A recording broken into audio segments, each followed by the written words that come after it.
今日我哋煮一個咖喱忌廉烏冬，所有材料都可以存放得耐啲，隨時都煮得㗎。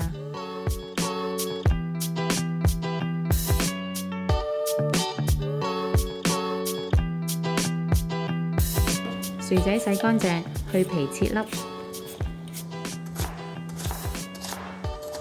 紅蘿蔔同埋洋葱去皮切細粒。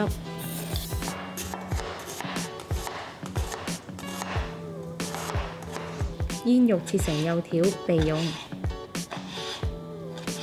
喺煲中加水同埋薯仔，煮10分鐘至軟身。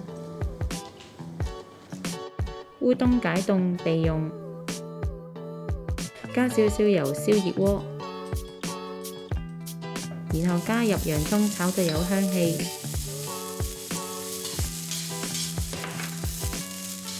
就可以加入黑椒同埋鹽調味。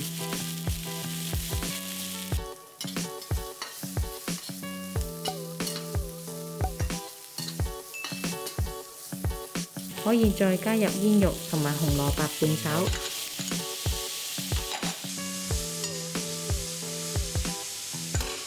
跟住再加入100ml嘅雞湯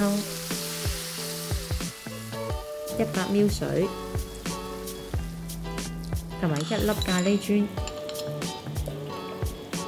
撈勻之後加蓋煮15分鐘。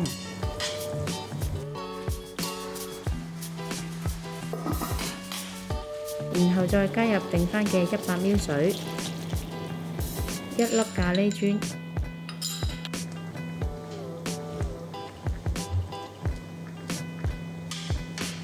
同埋烏冬煮熟並撈勻，另外將薯仔盛起，壓成薯蓉，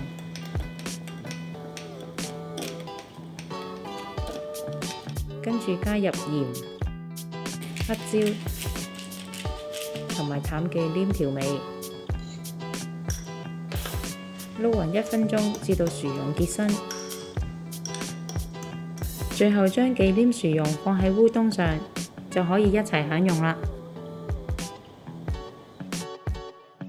鍾意我哋條影片嘅朋友可以 Like、Subscribe、Share， 同埋記得撳着個鐘仔，可以第一時間收到我哋嘅最新資訊同埋影片。